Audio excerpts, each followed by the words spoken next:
Hello friend, सभी को मेरी तरफ से नमस्कार। मैं लोको पायलट जितेंद्र, मेरे YouTube channel dream of loco pilot 25 पर आप सभी का स्वागत है। तो दोस्तों, जो आज हम इस वीडियो में बात करने वाले हैं, जैसा कि आप देख पा रहे हैं मेरे बगल में एएलपी का इनका मेडिकल चल रहा था। इनका है जो डीबी और मेडिकल दोनों फाइनल हो गया है। वो भी है कहाँ है, जो सिकंदराबाद जोन से हम लोग बात कर रहे हैं। अभी रेलवे हॉस्पिटल में हम वर्तमान में आए हुए हैं। जो भी वीडियो में बात करेंगे, लाइव बात करेंगे दोस्तों, जो भी इनके साथ हुआ है, इधर उधर नहीं है। जो भी है आपके सामने देख रहे हैं, किधर है थोड़ा दिखा दीजिए। इधर हॉस्पिटल है, रेलवे हॉस्पिटल में हम पहुंचे हुए हैं। इनके साथ क्या क्या हुआ है सारी बात करेंगे। डीबी से लेकर करके आपको ए टू जेड मेडिकल के बारे में हम बात करेंगे। तो हम स्टार्ट करते हैं दोस्तों, आप लोग वीडियो में बने रहिएगा। और अगर वीडियो अच्छी लगेगा तो चैनल पे पहली बार तो जरूर सब्सक्राइब कीजिएगा। तो सबसे पहले आप अपना गुड नेम बताइए। मेरा नाम योगेश प्रजापति और मैं राजस्थान के सवाई माधोपुर जिले से बिलोंग करता हूँ। अच्छा, आपका डीबी कौन सा डेट में था? मेरा डीवी 6 तारीख को था। 6 अक्टूबर नवंबर 6 नवंबर 6 नवंबर 2025 का इनका डीबी था। आपके डीबी में कितने बच्चों को बुलाया गया था? हमारे डीबी में शायद 70 बच्चों के आसपास बुलाया तो गया उसमें था। कुछ एब्सेंट? और उसमें एब्सेंट तो शायद मतलब ऐसे अलग अलग हॉल में डीवी ले रहे थे, तो ऐसे पता नहीं है। लेकिन हमारे जो हॉल में थे उसमें शायद एक बच्चा एब्सेंट था। एक आपके हॉल में? आपके हॉल में कितने बच्चे थे? हमारे हॉल में करीबन शायद 15 के आसपास बच्चे थे। उसमें एक बच्चा एब्सेंट हाँ, है। एक बच्चा एब्सेंट था। अच्छा, ठीक है। तो डीबी में जो आपने डीबी दिए, तो उसमें कुछ बच्चे जैसे बोल रहे हैं कि कास्ट सर्टिफिकेट को लेकर के ईडब्ल्यूएस वाले हो, ओबीसी वाले हो, कि क्या कोई बच्चे का ऐसा प्रॉब्लम हो चुका है? नहीं, ऐसे तो कोई प्रॉब्लम हो नहीं रहा है। अगर आपके पास जेन्युइन चीजें हैं और जेन्युइन चीजें आप अगर आपके पास कोई फॉर्म में गलती है तो वो उसका एफिडेविट चल जाता है। लेकिन अगर आपके पास जेन्युइन चीजें सारी है तो आपको बिल्कुल परेशान नहीं किया जाएगा। और अगर किसी के पास जेन्युइन चीज नहीं है तो फिर हो सकता है आपको परेशान होना पड़े। अच्छा, कोई बच्चे को पूछ रहा है कि जैसे अब नाम में गलती है या फादर्स नेम स्पेलिंग में कुछ मिसिंग हो गया है, तो उनको कुछ प्रॉब्लम हुआ, ऐसा आपके साथ कोई केस आया? हाँ, मेरे पास केस आया था हमारे वहाँ पे हॉल में ही कि जिसके नाम में थोड़ी मिस्टेक थी, तो उसके पास एफिडेविट था, तो एफिडेविट चल जाता है इजीली।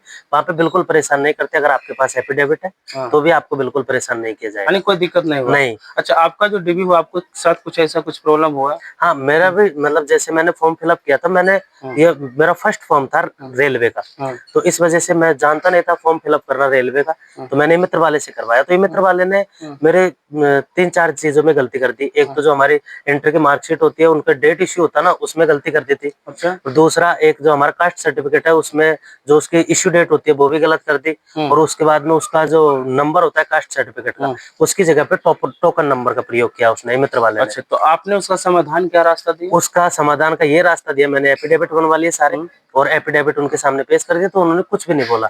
उन्होंने बोला कि आपने फॉर्म खुद से फॉर्म फिलअप किया है। मैंने मना कर दिया कि मैंने सर ये मित्र वाले से फॉर्म फिलअप करवाया था, बस इतनी सी बात हुई थी, वरना हमें कोई डाटा वाटा वगैरह कुछ नहीं है।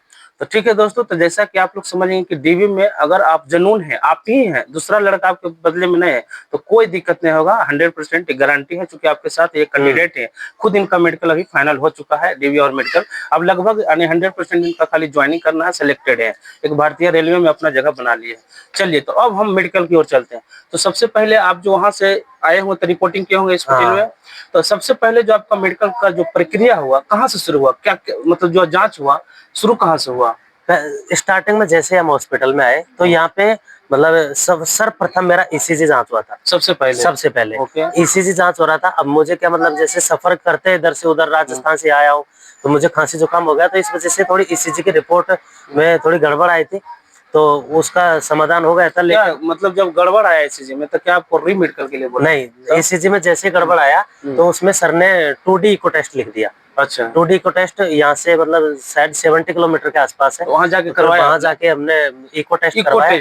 हाँ, अनंतपुर गए होंगे? अनंतपुर गए थे। तो वहाँ से अनंतपुर इको टेस्ट करवाया, फिर उसके बाद में यहाँ पे रिपोर्ट सबमिट कर दी, तो ऐसी कोई दिक्कत नहीं आई। उसके बाद ईसीजी, उसके बाद में फिर हमारा होता है एक्सरे, उसके बाद में ब्लड, उसके बाद में यूरिन, फिर उसके बाद में हमारा मतलब जैसे शाम तक, फिर उसके बाद में जो हमारे शरीर की एक्टिविटीज है वो सारी चीजें चेक कर ली गई, जैसे पैर है, हाथ है और मतलब कान है, ये सारी चीजें। उसके बाद में फिर हमारा विजन भी कंप्लीट हो गया था।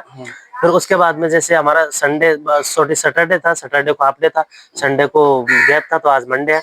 तो फिर मंडे को फिर हमने दोबारा यहाँ पे रिपोर्ट किया, तो डायरेक्ट हमें फंडस वंडस करके फिर डायरेक्ट फ्री कर दिया गया हमें, कोई दिक्कत नहीं आई। अच्छा, दूसरी बात ये बता देते हैं, जो हाथ में पहन रहे हैं जो CN 01/2024 का भर्ती आपका है, ओरिजिनल कैंडिडेट है, इन्हें की कुछ अलग कैंडिडेट से हमने जो ले रहे हैं गाइडलाइंस आपको दे रहे हैं, जो भी दे रहे हैं ये ओरिजिनल कैंडिडेट है, आप गलत नहीं समझिएगा। जो भी हॉस्पिटल दे रहे हैं 100% करेक्ट देते हैं, जो भी चैनल पे आता है उनको 100% ऑथेंटिक मिलता है और रियल मिलता है। कुछ इसमें बिजनेस की नहीं, क्योंकि मैं खुद लोको पायलट हूँ, आप जानते हैं कि लोको पायलट का क्या सैलरी है। ये मेरा बिजनेस नहीं, मेरा भाई का है, जो छोटे भाई आने वाले उनको मदद करना मेरा है एक उद्देश्य मैं बना लिया हूँ कि जहां तक होगा हमसे हम मदद करूंगा। तो एक चीज हम और आपसे पूछना चाहते हैं, आपके साथ जो भी बच्चे आए हैं, किसी को ब्लड टेस्ट में प्रॉब्लम हुआ?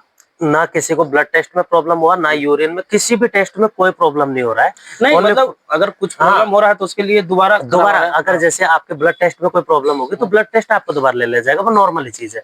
उसके बाद में यूरिन है, यूरिन तो आप अगर अच्छे से पानी पी के आते हो तो कोई परेशानी आने वाली नहीं है।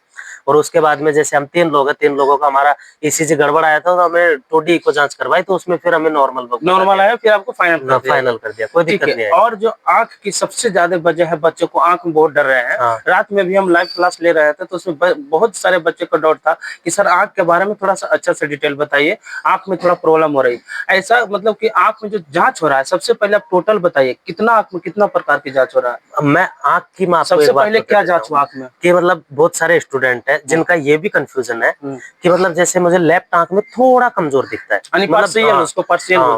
थोड़ा बहुत सारे स्टूडेंटों का ये सवाल है। तो मेरे भाइयों बिल्कुल डरना नहीं है, 100% आपको यहाँ पे क्लियर दिखेगा, क्योंकि यहाँ पे जो मतलब प्रकाश होता है वो काफी ज्यादा मात्रा में होता है मतलब जैसे हम हॉस्पिटल में जांच करवाते हैं वहां की अपेक्षा। तो इस वजह से कोई भी दिक्कत एक तो आपको आने वाली नहीं है। उसके बाद में विजन है, विजन आपका आसानी से हो जाएगा, बिल्कुल दिक्कत नहीं आएगी। उसके बाद में नियर विजन है, नियर विजन में बिल्कुल दिक्कत नहीं है।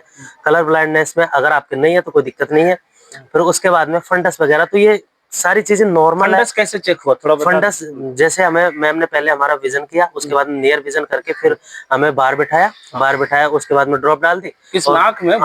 तो मतलब इस आंख में भी ड्रॉप डाल दी और दोनों आंख में एक एक बूंद डाल दी। फिर उसके बाद में 15 मिनट के आसपास मैम ने फिर अंदर बुलाया हमें, और उसके बाद में लेंस से देखा उन्होंने, तो हमें हमारे कोई दिक्कत नहीं थी, तो दिक्कत आई भी नहीं। तो उसके बाद में फिर उन्होंने डायरेक्ट हमें अच्छा जो आंख की बात है, एक आंख देखा हुआ इंडिविजुअल, हाँ एक आंख बंद करके, हाँ एक आंख बंद कर रहे हैं, चश्मा लगा रहे हैं, चश्मा के अंदर कोई कागज पेपर लगा रहे हैं। फिर उसके बाद में हमें जैसे लेफ्ट आंख से दिखा रहे हैं, फिर राइट आंख से दिखा रहे हैं। तो ऐसे अगर आपकी आंख वैसे 6/6 है तो बिल्कुल परेशान होने की दिक्कत नहीं है। एक चीज और सवाल है आपसे, कान में बच्चों को प्रॉब्लम है, कान में किस प्रकार चेक किया जा रहा है? कान में कुछ नहीं है, कान में वो मशीन डालते हैं बस, और कुछ नहीं है। कोई मतलब बाहर से जो वॉइस वगैरह भी चेक करते हैं ना, आवाज के लिए, हाँ वॉइस वगैरह वो एक सब ये सब चीज नॉर्मल है।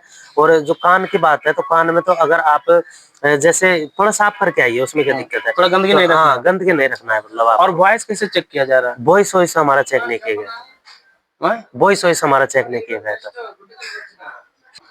हाँ तो दोस्त, जैसा कि आपसे हम जो बात कर रहे थे कान के बारे में, कान कैसे चेक किया जा रहा है? कान एक तो मशीन लगा के चेक किया जा रहा था, और मशीन में अगर आपकी साफ सफाई है कान में तो कोई दिक्कत आपको आने वाली नहीं। वॉइस के बारे में बताइए, कैसे वॉइस के बारे में आवाज कैसे चेक करें? हाँ जैसे एक कान बंद कर लिया, पीछे से सर बोल रहे हैं, तो आपको ये बताना है कि पीछे से आपको प्रॉपर सुनाई दे रहा है। हाँ जो डिजिट सर बोल रहे हैं वो सुनाई दे रहा है, और किस दिशा से सुनाई दे रहा है ये भी आपको बताना होता है, बस और कुछ भी नहीं है। दूसरी बात ये भी है, कहने का मतलब आप हिंदी वाले हैं तो डरिएगा नहीं, आपको अगर हिंदी है तो हिंदी ही सवाल किया जाएगा, ना कि इंग्लिश आपसे पूछा जाएगा चाहे तेलुगु पूछा जाएगा। कारण रात में भी एक बच्चे बोले सर हमारे हिंदी वाले हैं तो हम लोग के साथ कुछ अलग बिहेवियर किया जाएगा, ऐसा कुछ नहीं। आप भी रेलवे के सदस्य है, आपने भी उतना कंपटीशन करके आए जो दूसरे लोग करके आए, इसलिए आपको साथ भी सेम बिहेवियर किया जाएगा। इसके लिए डरना नहीं, क्योंकि मैं यहाँ 10 साल मेरा जॉब कंप्लीट हो चुका है, इसी डिवीजन में मैं है। ठीक है दोस्तों, तो अब बात कर लेते हैं, कान तक तो हो गया, हाइड्रोसील के बारे में बता दीजिए। हाइड्रोसील के बारे में अगर आपके पास प्रॉपर टाइम है, आप डॉक्टर से सलाह लीजिए। अगर आपके पास प्रॉपर टाइम है तो आप उस चीज को समाधान करवा सकते हैं डॉक्टर। अगर मतलब हाइड्रोसील आपको बड़ा है तो हाँ, डरने की बात बिल्कुल भी नहीं है। अगर आपके ज्यादा प्रॉब्लम है तो आप, और टाइम कम है तो पहले आप यहाँ से चेक करवा लीजिए, आपको यहाँ से भी प्रॉपर टाइम मिल जाएगा। टाइम दिया जाएगा एक पेपर में, आपको प्रॉपर टाइम दिया जाएगा, कितना टाइम में आप फिट होकर के आ जाइए। आपको मतलब कहने का मतलब मेन रूप हुआ कि हाइड्रोसील में नो इश्यू होता है, कोई भी बच्चा को अभी तक बाहर नहीं किया गया है। और बात रह गया कि आंख में, तो आंख में जो भी बच्चे बाहर हुए हैं पावर के कारण बाहर हुए हैं, सीबी वाला तो बिल्कुल नहीं इधर आते हैं, उसको पहले ही मालूम होता है फार्म भरने से क्या फायदा है। अगर आपका विजन नहीं आ रहा तो ऑब्वियसली बात है फिर आपको बाहर ही किया जाएगा। है ना? अगर आपका विजन 6/12 है, 6/18 है, तो फिर आपको अंदर ले भी कैसे सकते हैं? चूंकि जो आपका हाँ। मेडिकल है, जो A1 मेडिकल है, डरने की बात बिल्कुल भी नहीं है। अगर आपको वहाँ पे जहाँ पे आपने चेक कराया होगा वहाँ पे 6/6 है, तो 100% यहाँ पे 6/6 फुट है। प्लेट के बारे में बताइए, चेक हुआ फुट है क्या? प्लेट के बारे में आपको वैसे कोई दिक्कत नहीं है, डरने वाली बात नहीं है। अगर आपका सही है तो सही है, उसमें क्या दिक्कत है। अगर आपका जैसे पूरा प्रॉपर अच्छे तरीके से पैर अगर आपका आ रहा है, तो फिर मतलब जैसे अगर खड्डा है बीच में तो कोई दिक्कत नहीं है। हाँ, आपको मतलब जो फुट बिल्कुल प्लेट दिक्कत नहीं रहना चाहिए, कहने का हाँ। मतलब यही कहना चाह रहे हैं। और एक बंगलोर में रात में हम लाइव क्लास ले रहे हैं, तो बंगलोर में एक बच्चा ने बोला, सर हमें फुट प्लेट में बाहर कर दिया गया है। तो उनसे हम बात करने की कोशिश किए हैं, नंबर अभी तक नहीं मिला। अगर कोशिश होता तो उनसे हम बात कर लेंगे। लेकिन यहाँ का मेडिकल है अभी तक जो चल रहा है, शुरू से लेकर के सिकंदराबाद जोन से हम बात कर रहे हैं, सिकंदराबाद डिवीजन गुंदकल से बात कर रहे हैं, तो अभी तक एक भी ऐसा बच्चा नहीं कि फ्लैट फुट में बाहर हुआ। यहाँ जो चेक हो रहा है नॉर्मली हो रहा है, आपको डरने की कोई बात नहीं है। अगर ECG में भी प्रॉब्लम, तो जैसा कि इनका प्रॉब्लम हुआ, दोबारा आपको टेस्ट किया जाएगा। अगर आपको नॉर्मली सही चीजें, तो आपको कोई दिक्कत नहीं होता है यहाँ पे। हाँ। अगर आपकी सारी चीजें सही है तो बिल्कुल आपको डरने की जरूरत नहीं है। आप बढ़िया अच्छे तरीके से आइए, अच्छे तरीके से मेडिकल देके घर जाएंगे, कोई दिक्कत नहीं है आपको। ठीक है दोस्तों, तो मैं आशा करता हूँ कि इस वीडियो से आप लोग को बहुत ही हेल्पफुल मिलेगा, बहुत ही आपके लिए जो प्रयोग आएगा दोस्तों। अगर जो भी बच्चे अगर नए हैं चैनल पे, अगर आपके लिए वीडियो मददगार है, यूजफुल है, तो जरूर चैनल को सब्सक्राइब कीजिएगा दोस्तों। फिर हम लोग नेक्स्ट वीडियो में मिलेंगे, जब तक के लिए थैंक यू, जय हिंद। जय हिंद।